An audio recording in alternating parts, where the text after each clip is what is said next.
Hi, everyone. You're watching the second episode of Around Town with Alex, where I showcase the best of Dallas's artists and creatives. I'm here with the most elusive food writer in the game, Food Bitch. Hey, Food Bitch, how are you? Hi, I'm good. How are you? Good. So, true to her fleeting nature, Food Bitch has chosen to remain anonymous today. So, Food Bitch, my first question for you is, when was this alter ego born?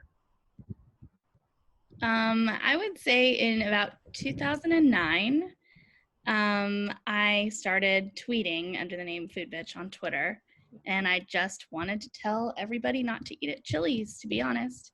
I wanted to tell people that there were better places to spend their hard-earned money than at chain restaurants, and I still do that even today. What was your experience like at Chili's that made you.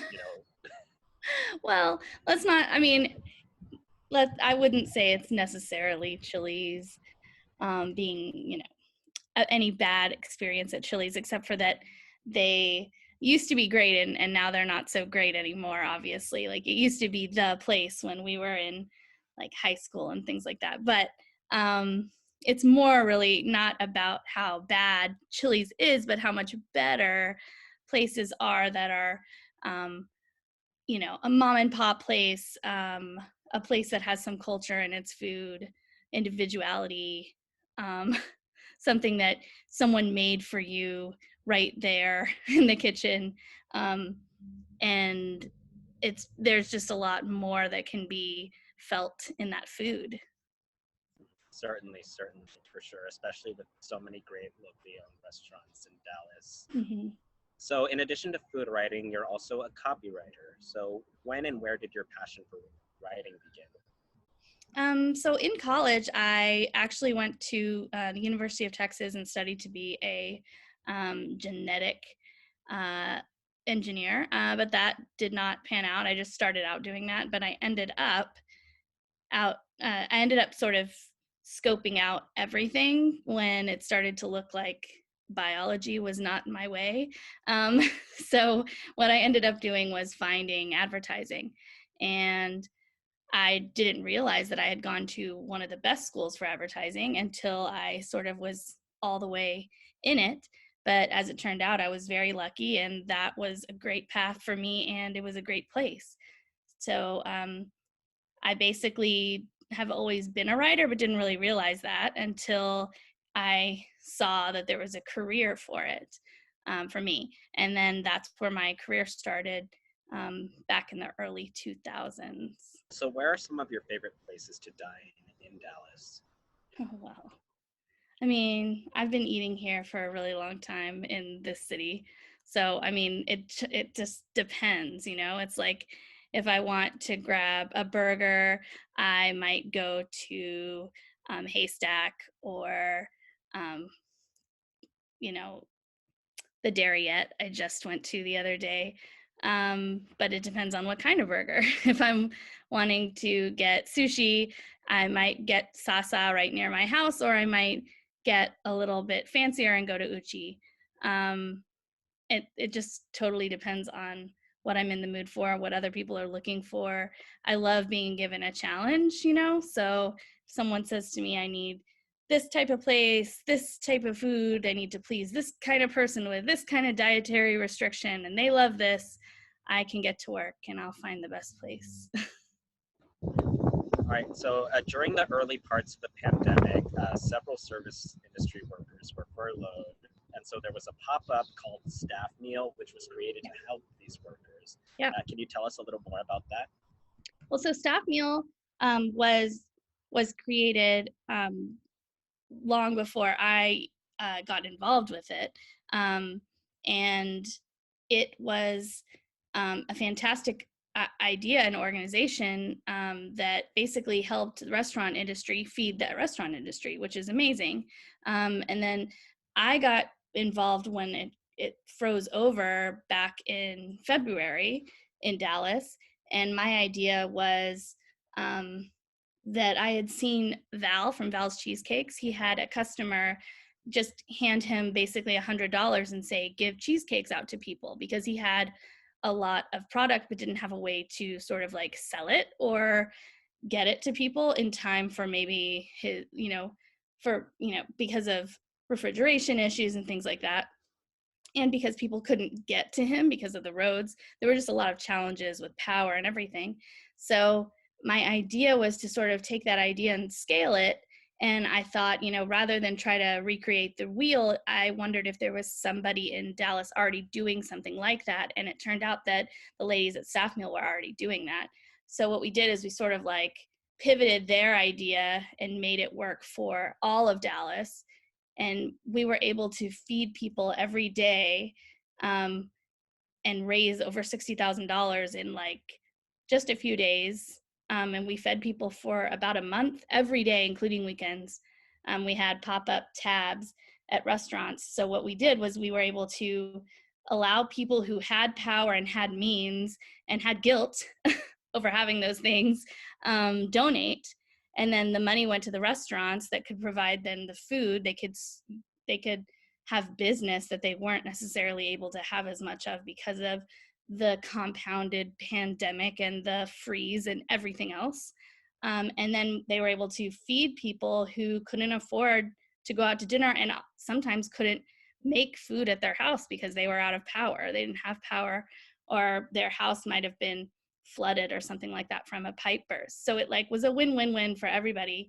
And it was just it was like a perfect storm, which is a terrible way to say it, but it really was, in that we were able to raise money because it was just the right timing to help people. Yes, yes. And so how else have you helped highlight small businesses and locally owned restaurants during the pandemic? Well, I mean, I think a lot of the restaurants that are around here and in Dallas have struggled. Some haven't, which is awesome if they've been able to pick up their takeout and delivery game. But if they haven't, I've been highlighting ones that are my favorites. I've been focusing on ones that come and ask me to. Basically, I have stopped charging for any influencing work that I've been doing. And I also helped a group of people start Takeout Tuesday, DFW, which we started sort of closer to the beginning of the pandemic, where we would highlight different businesses every Tuesday and they would have different offers. And basically, we would just combine the efforts of influencers and create sort of just like an engine that helped advertise for these smaller businesses that couldn't do that work for themselves. And we helped drive business to those restaurants every Tuesday, which is, generally a slower day for restaurants.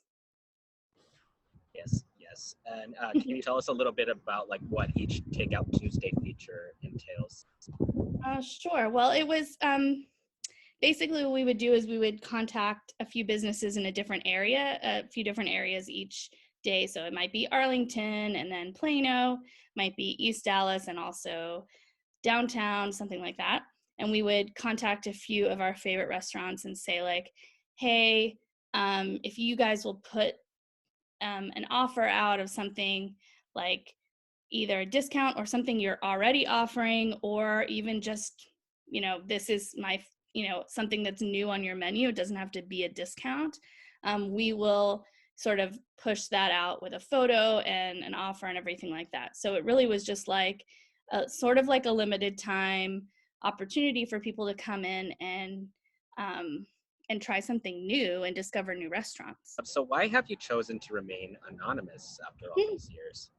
Well, I started out anonymous because it really helps you to not be recognized when you go to a restaurant, and it helps you to get the same treatment that other people might get. And that's the idea of like a food critic, is that you don't receive special treatment, so that then you can say, this is the type of food, this is the type of service, this is the type of ambiance that you get at a restaurant, because you are like everyone else.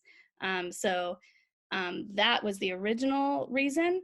But then it sort of became part of my brand, and it's more fun this way. So, I mean, it's definitely challenging at times. I have people who don't really get it, but I just have to, keep on keeping on. And I just call it anonymous, and we do what we do. It's fun. Yeah, I think there was like one time when I was at an event with you and then I had taken a picture and I think I had said something like food dude meets food bitch. And then you texted me like right after, you're like, take that down now. Yep. And then I ran into you at the Centrum the next day, like coincidentally. And then you're like, I tracked you down here so I could punch you in the face. Which was not true. I don't stalk usually. All right. So Central Track has given you like a large platform to showcase your work. How did that connection with Pete form? That's a good question, and I haven't written for them in a while, but I met Pete. I think I might have offered to write for Central Track a few times just by like sliding into their DMs back in the day and being like, hey, you need someone to cover food, maybe? Just because I felt like maybe our values aligned. But before that, I was writing for D Magazine for like a day. So that was a fun story. I wrote for them, and then while their publisher was on vacation, and then he came back and didn't like me. So I was fired, not fired because I was only a freelancer, but fired as you might fire a freelancer. And so what I did was I told Pete about that, and that's how I came onto Central Track. So yeah, ignore my sliding into the DMs. I didn't do that. I actually did email Pete and said, hey, this is what happened. Do you guys want me to work for you instead? And he was like, yes, it's like Christmas. So that's when I started writing for Central Track. And yeah, so that was really great. And I love writing for Central Track because they're a great like version of news and entertainment that happens here that you don't necessarily get from following the regular outlets. Yeah, and I think I actually slid into Pete's DMs. That's how I got my first assignment. So, no shame in the game. You Not do at what you gotta all. do. Not at all.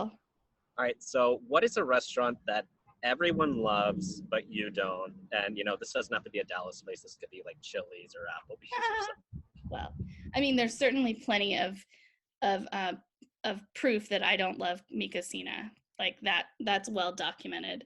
But